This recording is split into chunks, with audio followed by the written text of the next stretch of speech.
我們今天講長崎事件啊，一場嫖娼引起的糾紛啊，甚至引起的戰爭。中日長崎事件啊，日本人和中國人兩國關係史上發生的一次重要的里程碑式的事件，但是双方的历史課本呢都没有提。那中国這邊呢叫長崎嫖娼事件，那日本那邊呢叫清国水兵暴動事件。大清國的一把手国务总理大臣啊，叫恭亲王奕欣啊，奕欣就是鬼子六。他手下的这个汉族第一大臣叫直隶总督北洋大臣李鸿章，他们俩上书朝廷，要建立一支强大的海軍。為什麼呢？明治維新之後，日本建立了一個小小的海軍，居然把大清給欺負了。這就是台灣的牡丹社事件。1871年。一個挺大的一個琉球國的商船，因為台風擱淺避風，跑到牡丹社海域。這艘琉球商船上66個船員上了岸補給。牡丹社當時台灣的那種那種獵頭族，他就攻擊這個船，66個船員殺死54個人，淹死3個人，只有12個人倉皇逃跑，逃回了琉球，逃回日本報告去了。那時候琉球已經被日本割讓了。那麼日本人當然要管了，因為那時候日本人已經在琉球說了算了，所以日本就派出他的使節，就是所謂日本的外務卿啊，就是今天的日本的外相，叫富島重臣，跑到北京興師問罪。你們他媽的有點過了，我們的商船去避風，你們殺了我們54個人啊，淹死3個，毀壞資財，賠。那麼接待他的是總理各國事務大臣吏部尚書毛場溪。毛尚書跟富島來談，說哪兒發生的事啊？哪兒？台灣牡丹社。毛尚書說不對呀，這個琉球是我大清屬國呀，台灣也是我大清屬國呀。台灣人殺了琉球人，就是等於我大清殺了大清，關你雞巴毛事？你來搞什麼搞？哎，這一弄把富島給弄住了。為什麼？因為那個時候琉球剛剛被日本征服嘛，明治維新剛發生嘛，66年發生的嘛，到71年嘛還沒有全面碾壓呢，日本那時候也剛剛崛起。哎，毛副總理這麼一說，哎，不對呀，關你屁事啊！你富島說，操，你還行，你牛逼啊，你牛逼啊！琉球的事咱不說了啊，琉球人咱不說了，這裡邊有4個日本人，哎，這個事兒你不能不管了嗎？54個船員裡邊有4個日本人，我有證據啊，拿出來證據，名字、身份信息就是4個日本人，你怎麼辦？所以就說日本人辦事嚴謹啊，來這兒人家把54個人的底都給弄清楚了。琉球人我說不過你，咱倆有爭議，那日本你沒爭議。哎呀，我操他媽的毛大人啊，毛副總理一下子給問住，我操他媽，這裡邊還殺了4個日本人啊，這個事兒我不能不管呀。想個招吧，毛大人就開始順嘴就溜了。我看了啊，殺人者乃是台灣的生番，哎，不是漢人，這個事就是生番，是我管不了的，他是我大清的化外之民啊，不是我大清的臣民，不像我大清納稅的，他是生活在台灣山地的野人，我們不管。告訴你，從今天你給我記住，台灣是我大清的神聖領土啊，但是台灣的那些野人不是我大清的臣民啊，他們住的地方不算我大清的神聖領土。富島說，那你這樣的話，那我們日本出兵你管不管？就是討賊啊，討這個野人，你管嗎？毛大人說，那我們不管啊，因為他不是我大清的人啊，對不起，我跟他不熟啊，那是你的事兒了。毛大人的原話啊，咱們沒有編他原話是這麼說的：生番既屬我國化外，問罪不問罪，悉由貴國裁決。哎，就是日本自己定嘛，跟我沒關係。所以你看，滿清政府的潦草可見一斑啊！我操，你就給了日本出兵的理由。果然，日本的新建的海軍悍然出兵台灣牡丹社，確實是生番，不假，也不講漢語，不假，屬於高山族的哪一支呢？屬於排灣族啊，就是排水溝的排，海灣的灣，排灣族。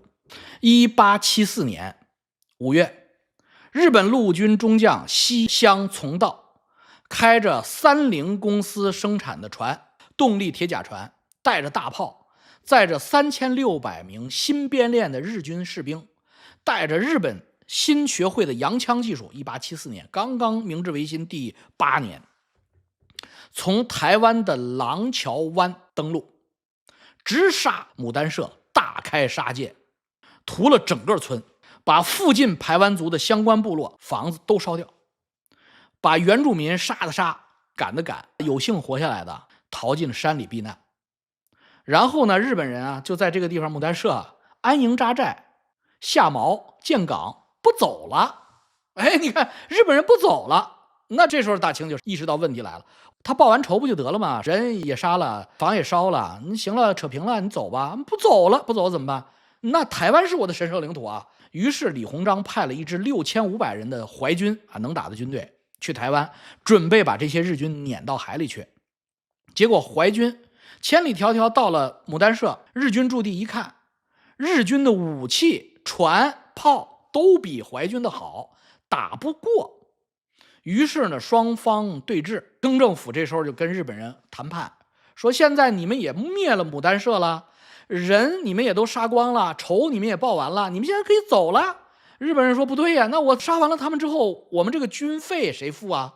我們算了筆賬，300萬兩銀子。哎，300萬兩。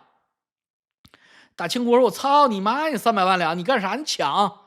不行。”結果英德共同調停，英德中日4家簽了一個北京專約啊，在北京談完簽北京專約，就是牡丹社這筆錢的事兒。最後商定的賠償金是50萬兩，並且中國政府和英德兩國政府共同承認日軍的行為是保民懲暴的義舉，中國政府以及西方政府不予指責。而且規定中國政府從此以後要約束台灣生番，不得使台灣生番再次行凶。這個就是北京專約的50萬兩的來歷。這50萬兩對於李鴻章的感情來說是無法接受的。哎呀，他他媽的這50萬兩，我操，太屈辱了啊！太屈辱了！我他媽賠美國我認了，我賠英國500萬兩我也得認。你一個小日本你也來欺負我。李鴻章不認，於是李鴻章當時就上書朝廷，就這個事兒，馬上上書朝廷，一定要建立一支強大的海軍，啊，就是幹死小日本，不能讓他們再來他媽的訛詐我們。慈禧太后、光緒皇帝都在啊，那時候都在，一看，你這下受不了了，英法欺負我們也就算了，你個小日本你也來欺負，你個癟三，你不就比我多2個船嗎？買船、買槍、買炮。一定要建立一支強大的海軍。1775年，清朝海軍正式成立。之前的大清的水軍叫陸營水師，那不是正規的海軍。從1775年開始，聘請英國教官，買英國和德國的船，按英式水軍的練兵法，建造了新的清國海軍。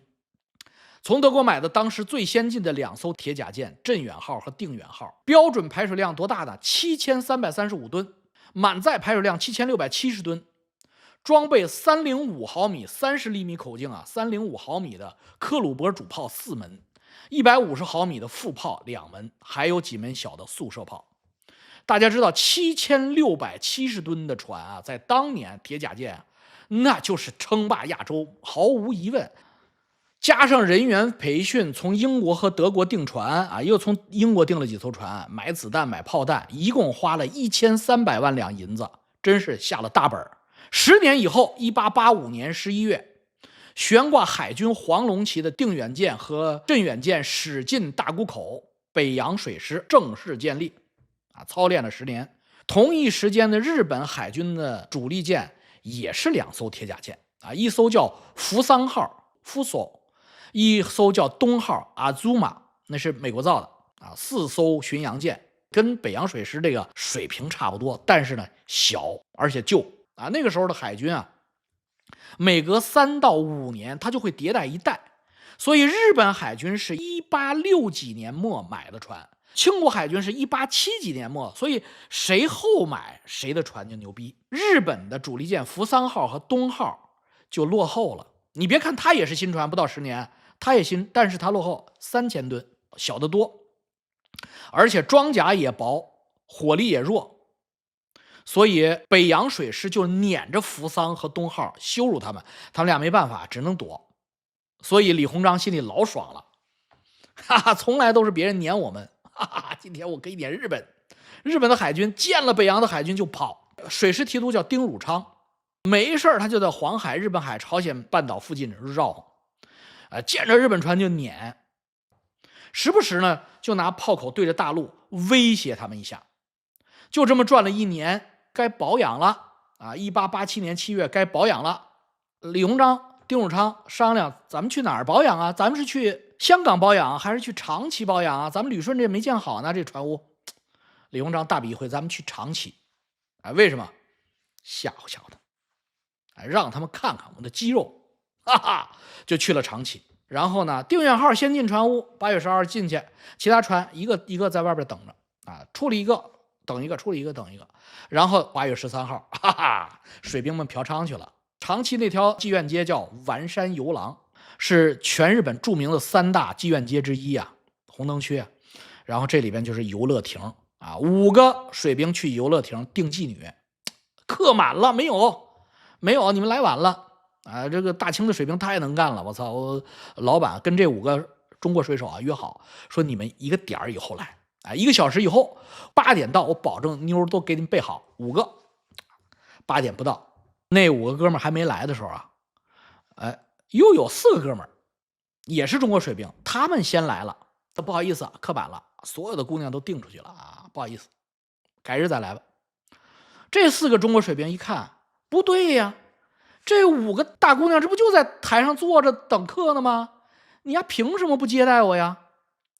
這老板他就說不清楚中國話呀，老板的意思你要是中國話說的利索的就過去了，他不是日本人啊，他的意思就是說這5個花姑娘不是給你們準備的，是給你們同樣的弟兄訂了，說不清楚打起來了。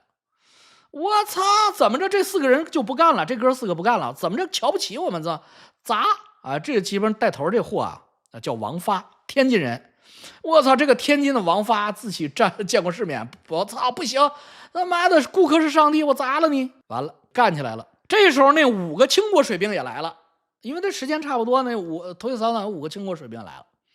這5個清國水兵一來，他跟王發打起來了。也就是說，長崎嫖娼事件的第一波是4個清國水兵和5個清國水兵之間的內訌，但是還沒動手，就推推搡搡。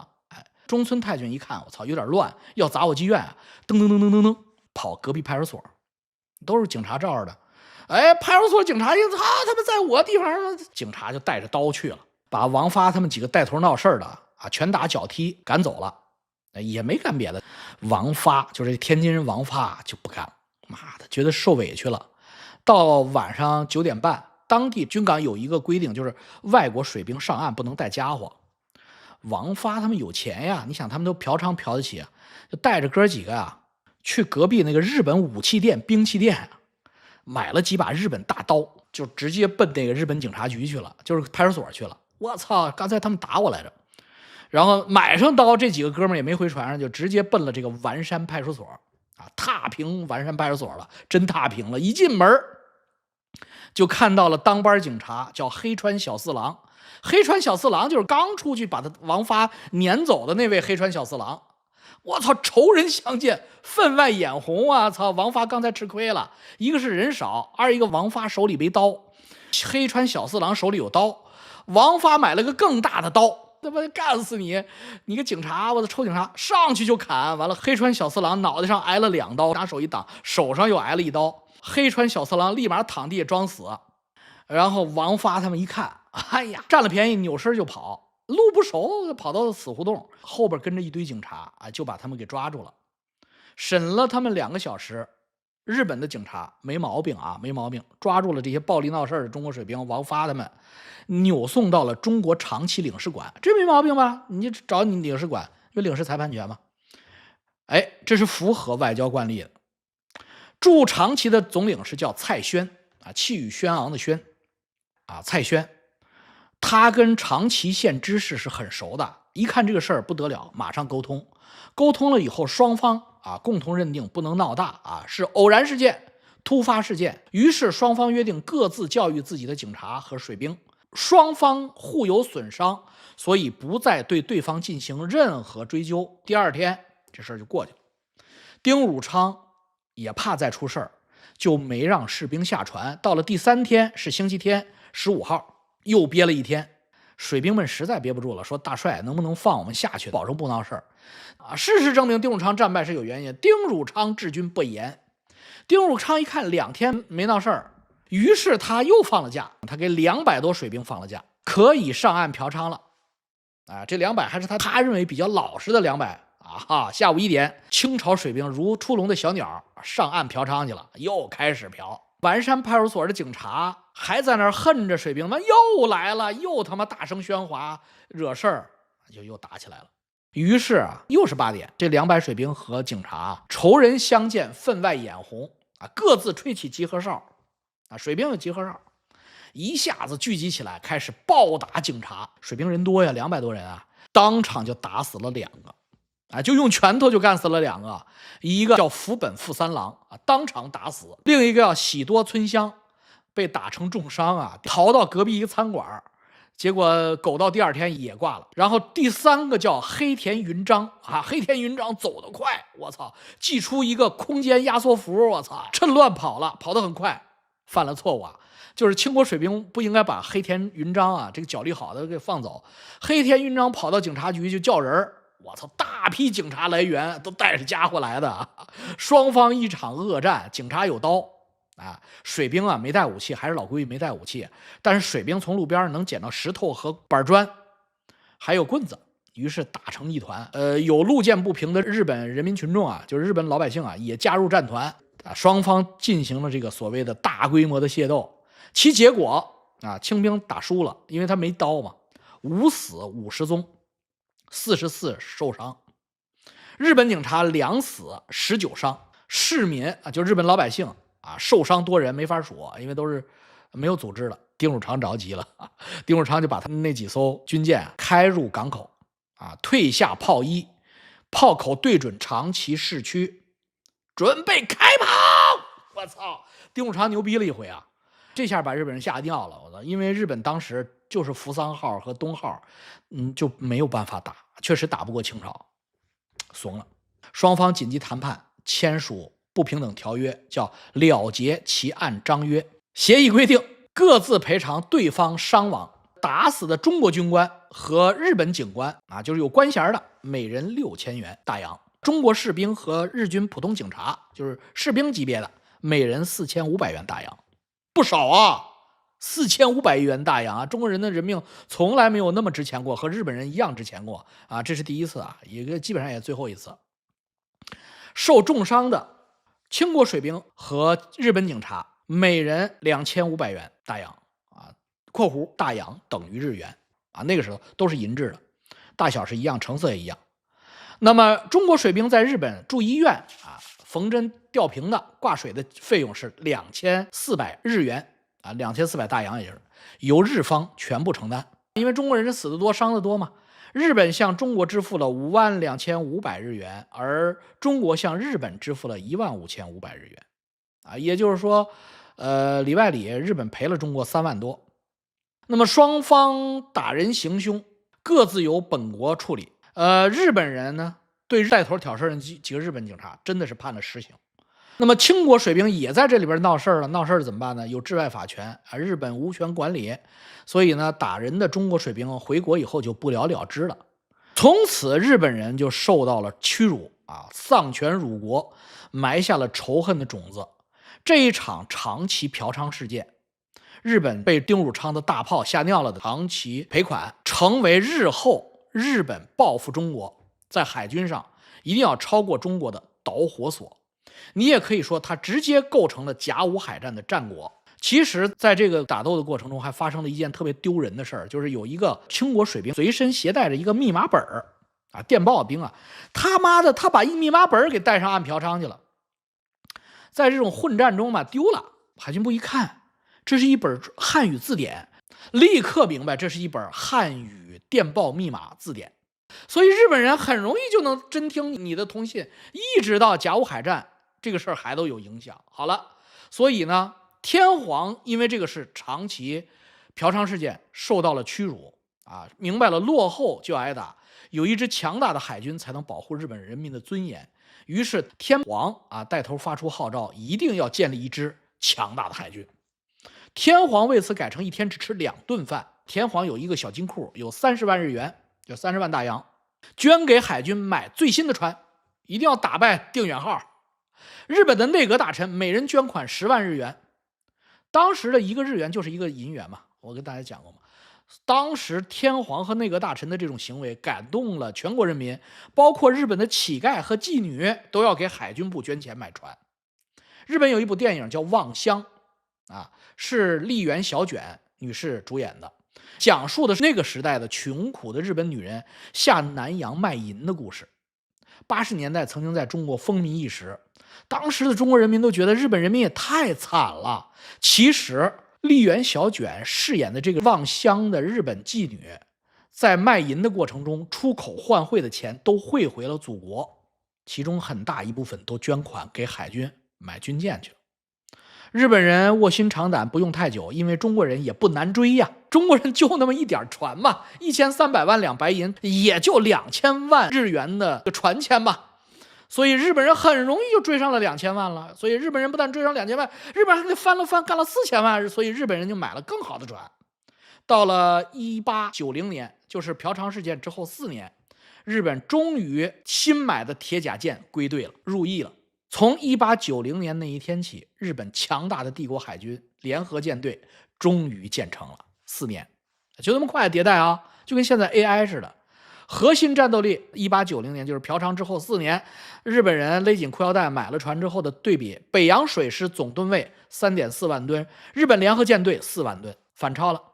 航速，日本最新主力艦14節挺快的了，因為它都是鋼船嘛，那時候。北洋水師就是定遠和致遠，只有8到10節，很慢。火力配置，北洋水師依然是定遠艦、镇遠艦的305毫米口径大炮是最大的，而聯合艦隊新買的船裝備的是120毫米和152毫米中等口徑的速射炮。中國那個口徑雖然大，但1分鐘只能發1到2發，尤其是戰鬥慌亂的時候動作不流暢，1分鐘只能打出1發，而日本的速射炮1分鐘可以打出6發，就10秒鐘1發，比你先進。最要命的是，日本掌握着中國海軍的電報密碼，所以對於中國北洋海軍的哪一個船的位置了如指掌。整個大清都腐敗不堪啊，訓練嚴重不足，軍心渙散丁汝昌帶頭養小老婆，帶頭貪污。慈禧太后以身作則，60大壽修頤和園的經費也從海軍銀子裡邊撥。而北洋海軍戰鬥力最重要的一個構成，就是北洋海軍艦上的英國海軍指揮官教官們全部被辭退了。為什麼？因為他們工資太高了，就把他們捨不得，就把他們都辭了。